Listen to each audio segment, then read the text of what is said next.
आज हम लोग मैट्रिक बोर्ड परीक्षा 2028 के लिए क्लास 10 के रसायन शास्त्र यानी कि केमिस्ट्री के एक महत्वपूर्ण पार्ट कार्बन तथा इसके यौगिक के काफ़ी महत्वपूर्ण है 22 मोस्ट इंपोर्टेंट ऑब्जर्व क्वेश्चंस को बताएंगे, जिनमें से बहुत सारे प्रश्न जो है ना आपके फाइनल मैट्रिक बोर्ड परीक्षा 2028 के बोर्ड परीक्षा में जो है ना वो बहु देखने को मिलेगा। तो दोस्तों अगर आप भी चाहते हैं कि कार्बन तथा इसके यौगिक से एक भी प्रश्न ना छूटे तो इस वीडियो को संपूर्ण है शुरू से लेकर आखिरी तक एक एक क्वेश्चन को जो है अच्छी तरह से याद करते हुए जाना है। और दोस्तों ये सभी प्रश्न जो है ना मोस्ट इंपोर्टेंट है ऑब्जर्व क्वेश्चन है और ये सभी प्रश्न आपका NCERT के न्यू पैटर्न पर आधारित है। तो फ्रेंड अगर आप भी इस बार मैट्रिक के बोर्ड परीक्षा देने वाले हैं ना तो इस वीडियो को संपूर्ण शुरू से लेकर आखिरी तक एक एक क्वेश्चन को याद करते हुए जाना है। तो जल्दी से फटाफट से वीडियो को लाइक कर दीजिएगा। चैनल पर नए हैं ना तो प्लीज दोस्तों जल्दी से फटाफट से चैनल को सब्सक्राइब करके बेल आइकन को प्रेस करके जो है ना ऑल पर जरूर सेलेक्ट कर लीजिएगा। तो चलिए शुरू करते हैं यहाँ पे आज के पहले नंबर प्रश्न से, जो कि मोस्ट इंपोर्टेंट है। देखिएगा प्रश्न ये है कि कार्बन और हाइड्रोजन के संयोग से क्या बनता है। तो यहाँ पे ऑप्शन ए में आपका दिया हुआ है आयनिक यौगिक, और ऑप्शन बी है हाइड्रोकार्बन या फिर हेलोजन, और ऑप्शन डी में आपका दिया हुआ है अम्लराज। तो दोस्तों कार्बन और हाइड्रोजन के संयोग से जो है ना हाइड्रोकार्बन बनता है, यानी कि यहाँ पे जो है ना बी वाला ऑप्शन जो है ना बिल्कुल ही करेक्ट आंसर हो जाएगा। अब चले फ्रेंड देखते हैं यहाँ पे दूसरा प्रश्न है। तो फ्रेंड देखिए यहाँ पे 2 नंबर प्रश्न भी बहुत ही महत्वपूर्ण है आपके बोर्ड परीक्षा के लिए। एक एक क्वेश्चन को अच्छी तरह से याद कर लीजिएगा। देखिएगा प्रश्न ये है कि हीरा और ग्रेफाइट किसका अपर रूप होता है। तो यहाँ पे ऑप्शन ए में आपका दिया सोना का या फिर चांदी का या फिर कार्बन का, और ऑप्शन डी में आपका दिया हुआ लोहा का। तो दोस्तों हीरा और ग्रेफाइट ये दोनों जो है ना कार्बन के अपर रूप होते हैं, और दोस्तों ये कार्बन जो है ना अधातु होते हैं, और दोस्तों कार्बन के और एक अपर रूप होते हैं जिसे हम लोग फ्लोरीन कहते हैं। ठीक है, कार्बन के 3 अप्रूव होते हैं, हीरा, ग्रेफाइट और फ्लोरीन। ठीक है, तो फ्रेंड अभी तक वीडियो को लाइक नहीं किया ना तो प्लीज दोस्तों जल्दी से फटाफट से वीडियो को लाइक कर दीजिएगा। अब चलिए फ्रेंड देखते हैं यहाँ पे 3 नंबर प्रश्न को देखिएगा। प्रश्न ये है कि सरलतम हाइड्रोकार्बन कौन सा है। तो यहाँ पे ऑप्शन ए में आपका दिया मीथेन या फिर इथेन या फिर प्रोपेन, और ऑप्शन डी है ब्यूटेन। तो दोस्तों सरलतम जो हाइड्रोकार्बन है ना मिथेन है, यानी कि यहाँ पे जो है ना ए वाला ऑप्शन बिल्कुल ही करेक्ट आंसर हो जाएगा। अब चलिए फ्रेंड देखते हैं यहाँ पे चौथा प्रश्न देखिएगा क्या है कि वायुमंडल में CO2 यानी कि कार्बन डाइऑक्साइड गैस कितना प्रतिशत पाया जाता है। ये प्रश्न जो है ना बहुत ही महत्वपूर्ण है आपके बोर्ड परीक्षा के लिए। तो यहाँ पे ऑप्शन ए में आपका दिया हुआ 0.02% या फिर 0.03% या फिर 0.003% या फिर 0.04%। तो दोस्तों वायुमंडल में कार्बन डाइऑक्साइड गैस जो है ना लगभग 0.03% पाया जाता है, यानी कि यहाँ पे जो है ना बी वाला ऑप्शन बिल्कुल ही करेक्ट आंसर हो जाएगा। और दोस्तों वायुमंडल में ऑक्सीजन गैस जो है ना 21% लगभग में पाया जाता है, और वायुमंडल में नाइट्रोजन गैस जो है ना 78% पाया जाता है। इसे आप लोग को साथ में याद रखना है। अब चलिए फ्रेंड देखते हैं यहाँ पे अगला प्रश्न है। तो फ्रेंड देखिए यहाँ पे 5 नंबर प्रश्न भी बहुत ही महत्वपूर्ण है। देखिएगा प्रश्न ये है कि कार्बन का परमाणु संख्या कितना होता है। ऑप्शन ए में आपको 6 या फिर 8 या फिर 5, और ऑप्शन डी में आपका दिया 4। तो दोस्तों कार्बन का जो एटॉमिक नंबर होता है ना 6 होता है, यानी कि यहाँ पे जो है ना ऑप्शन नंबर ए जो है बिल्कुल ही करेक्ट आंसर हो जाएगा। अब चलिए फ्रेंड देखते हैं यहाँ पे अगला प्रश्न है। तो फ्रेंड देखिए यहाँ पे 6 नंबर प्रश्न क्या है कि सबसे कठोर प्राकृतिक पदार्थ कौन सा है। तो यहाँ पे ऑप्शन ए में आपका दिया हीरा या फिर सोना या फिर लोहा या फिर पित्तल। तो दोस्तों दुनिया का जो सबसे कठोरतम प्राकृतिक पदार्थ होता है ना हीरा होता है, और दोस्तों हीरा का पूर्णांक जो है ना 2.42 होता है। और दोस्तों ये हीरा जो है हीरा जो होते हैं ना, हीरा में सबसे ज़्यादा कार्बन की मात्रा पाया जाता है, और ये हीरा जो होते हैं ना अधातु होते हैं। अब चलिए दोस्तों देखते हैं यहाँ पे 7 नंबर प्रश्न को देखिएगा, जो कि मोस्ट इंपोर्टेंट है कि कार्बन है ऑप्शन ए में आपका दिया हुआ धातु या फिर अधातु, और ऑप्शन डी में आपका दिया ऑप्शन सी में आपका दिया हुआ है उपधातु या फिर मिश्र धातु। तो दोस्तों ये कार्बन जो है ना अधातु होते हैं, यानी कि यहाँ पे जो है ना सी वाला ऑप्शन बिल्कुल ही करेक्ट आंसर हो जाएगा। अब चलिए फ्रेंड देखते हैं यहाँ पे 8 नंबर प्रश्न को देखिएगा क्या है कि ग्लूकोज में कार्बन के कितने परमाणु होते हैं। ऑप्शन ए में आपका 6 या फिर 9 या फिर 7, और ऑप्शन डी में आपका दिया हुआ है 12। तो दोस्तों ग्लूकोज में जो कार्बन की परमाणु संख्या होती है ना एटॉमिक नंबर जो होता है ना, सबसे पहले यहाँ पे आप लोग को ग्लूकोज का अनुसूत्र जानना अनिवार्य है। ग्लूकोज का जो अनुसूत्र होता है ना C6H12O6 होता है। इनमें से जो है ना कार्बन के कितना परमाणु है। तो दोस्तों कार्बन के पास जो है ना 6 परमाणु है, यानी कि यहाँ पे जो है ना ए वाला ऑप्शन जो है ना बिल्कुल ही करेक्ट आंसर हो जाएगा।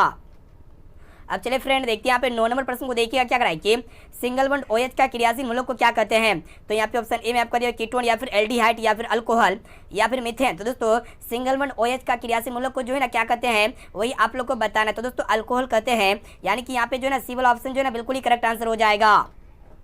अब चलिए फ्रेंड देखते हैं यहाँ पे 10 नंबर प्रश्न भी बहुत ही महत्वपूर्ण है। तो फ्रेंड प्रश्न ये है कि अपमार्जक बनाने में किसका प्रयोग होता है। ऑप्शन ए में आपका ईथर का या फिर पोटास का या फिर अल्कोहल का, और ऑप्शन डी में आपका दिया हुआ गंधक का। तो दोस्तों अपमार्जक बनाने में जो है ना अल्कोहल का प्रयोग किया जाता है, यानी कि यहाँ पे जो है ना सी वाला ऑप्शन जो है ना बिल्कुल ही करेक्ट आंसर हो जाएगा। तो फ्रेंड इस वीडियो में हम लोग काफ़ी महत्वपूर्ण मोस्ट इंपोर्टेंट है कार्बन तथा इसके यौगिक के 22 ऑब्जर्व क्वेश्चन को बता रहे हैं, जो काफ़ी महत्वपूर्ण है। और दोस्तों वीडियो को संपूर्ण शुरू से लेकर आखिरी तक जरूर देखिएगा, और अभी तक आप चैनल को सब्सक्राइब नहीं किया ना तो प्लीज़ दोस्तों जल्दी से फटाफट से चैनल को सब्सक्राइब कर लीजिएगा। अब चलिए फ्रेंड देखते हैं यहाँ पे 11 नंबर प्रश्न क्या कराए कि निम्न में से कौन अक्रिय तत्व है। तो यहाँ पे ऑप्शन ए में आपका दिया कार्बन या फिर हीलियम या फिर सोना, और ऑप्शन डी में आपका दिया हाइड्रोजन। तो दोस्तों यहाँ पे जो अक्रिय तत्व है ना हीलियम है, यानी कि यहाँ पे जो है ना बी वाला ऑप्शन जो है ना बिल्कुल ही करेक्ट आंसर हो जाएगा। अब चले दोस्तों देखते हैं यहाँ पे 12 नंबर प्रश्न को देखिएगा जो कि मोस्ट इंपोर्टेंट आपके बोर्ड परीक्षा के लिए। तो प्रश्न को देखिएगा क्या कराए कि बायोगैस का प्रमुख घटक कौन सा है। तो यहाँ पे ऑप्शन ए में आपका मीथेन गैस या फिर कार्बन डाइऑक्साइड गैस या फिर क्लोरीन गैस या फिर हाइड्रोजन गैस। तो दोस्तों बायोगैस का जो प्रमुख घटक है ना मीथेन गैस है, यानी कि यहाँ पे जो है ना ए वाला ऑप्शन बिल्कुल ही करेक्ट आंसर हो जाएगा।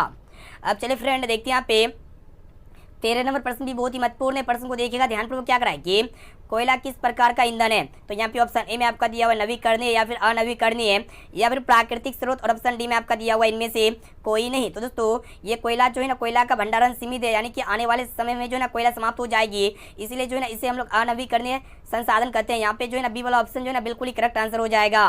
अब चलिए फ्रेंड देखते हैं यहाँ पे अगला प्रश्न है। तो फ्रेंड देखिए यहाँ पे 14 नंबर प्रश्न भी बहुत ही महत्वपूर्ण, देखिएगा क्या कराए कि सिंगल बॉन्ड CHO किस क्रियाशील मूलक को कहते हैं। तो यहाँ पे ऑप्शन ए में आपको कीटोन को या फिर एल्डिहाइड को या फिर अल्कोहल को या फिर इनमें से कोई नहीं। तो दोस्तों सिंगल बॉन्ड CHO क्रियाशील मूलक को जो है एल्डिहाइड कहते हैं, यानी कि यहाँ पे जो है ना बी वाला ऑप्शन जो है ना बिल्कुल ही करेक्ट आंसर हो जाएगा। अब चलिए फ्रेंड देखते हैं यहाँ पे 15 नंबर प्रश्न भी बहुत ही महत्वपूर्ण है, देखिएगा क्या कराएगी निम्न में से कौन हाइड्रोकार्बन है। तो यहाँ पे देखिएगा हाइड्रोकार्बन वो होता है जिसमें हाइड्रोजन और कार्बन दोनों मौजूद हो। तो यहाँ पे ऑप्शन ए में आपका दिया नाइट्रोजन ऑक्साइड या फिर कार्बन डाइऑक्साइड या फिर मीथेन या फिर O2 यानी कि ऑक्सीजन। तो दोस्तों यहाँ पे जो हाइड्रोकार्बन होगा ना CH4 हो जाएगा, जिससे हम लोग मीथेन कहते हैं। इसमें जो है ना कार्बन भी है और हाइड्रोजन भी है, इसलिए यह एक हाइड्रोकार्बन है। अब चलिए दोस्तों देखते हैं यहाँ पे 16 नंबर प्रश्न को देखिएगा। प्रश्न ये कराए कि सिंगल बॉन्ड COOH किस क्रियाशील मूलक को कहते हैं। तो यहाँ पे ऑप्शन ए में आपका दिया कार्बोक्सिलिक या फिर कीटोन या फिर एल्डिहाइड, और ऑप्शन डी में आपका दिया हुआ अल्कोहल। तो दोस्तों सिंगल बॉन्ड COOH क्रियाशील मूलक को जो है ना कार्बोक्सिलिक कहते हैं, यानी कि यहाँ पे जो है ना ए वाला ऑप्शन जो है ना बिल्कुल ही करेक्ट आंसर हो जाएगा। अब आइए फ्रेंड देखते हैं यहाँ पे 17 नंबर प्रश्न क्या कराए कि सल्फ्यूरिक अम्ल का अणुसूत्र होगा। तो दोस्तों सल्फ्यूरिक अम्ल का जो अणुसूत्र होता है ना H2SO4 होता है, इसे जो है ना अम्लों का राजा भी कहा जाता है, जिसे हम लोग सल्फ्यूरिक अम्ल कहते हैं। ठीक है, यहाँ पे ए वाला ऑप्शन जो है ना बिल्कुल ही करेक्ट आंसर हो जाएगा। अब चले दोस्तों देखते हैं यहाँ पे अगला प्रश्न जो कि काफी महत्वपूर्ण है। तो फ्रेंड देखिए यहाँ पे 18 नंबर प्रश्न क्या कराए कि प्राकृतिक रबड़ किसका बहुलक है, यानी कि यहाँ पे जो है ना प्राकृतिक जो रबड़ है किसका पॉलीमर है। आइसोपीरिन का या फिर एसिटिलीन का या फिर कार्बन का या फिर इनमें से कोई नहीं। तो दोस्तों ये प्राकृतिक रबड़ जो है ना आइसोपीरिन का बहुलक है, यानी कि यहाँ पे जो है ना ए वाला ऑप्शन बिल्कुल ही करेक्ट आंसर हो जाएगा।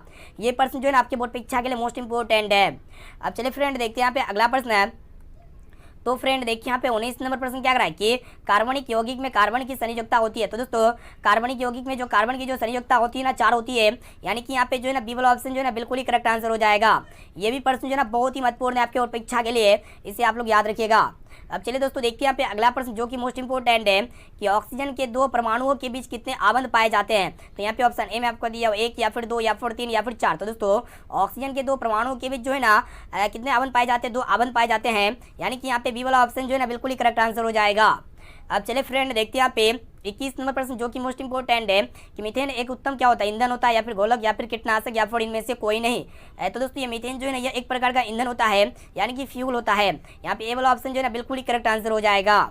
अब चले फ्रेंड देखते हैं यहाँ पे अगला प्रश्न और लास्ट प्रश्न जो कि मोस्ट इंपोर्टेंट है, देखिएगा क्या कराएंगे निम्न में से कौन एरोमेटिक हाइड्रोकार्बन है। तो यहाँ पे ऑप्शन ए में आपका मीथेन या फिर एसिटिलीन या फिर बेंजीन या फिर इनमें से कोई नहीं। तो दोस्तों ये एरोमेटिक हाइड्रोकार्बन जो होते हैं ना मीथेन होते हैं, सॉरी बेंजीन होते हैं, यानी कि यहाँ पे जो है ना ए वाला ऑप्शन बिल्कुल ही करेक्ट आंसर हो, सी वाला ऑप्शन बिल्कुल ही करेक्ट आंसर हो जाएगा, जिसे हम लोग बेंजीन कहेंगे। ठीक है, तो यहाँ पे सी वाला ऑप्शन बिल्कुल सही उत्तर हो जाएगा। और दोस्तों मीथेन किस में पाया जाता है, तो दोस्तों मीथेन जो होते हैं ना ये बायोगैस में पाए जाते हैं, और ये बायोगैस जो होते हैं ना गोबर गैस में मीथेन गैस पाया जाता है, जिसको हम लोग क्या कहते हैं गोबर गैस कहते हैं। ठीक है, मीथेन इसमें पाया जाता है।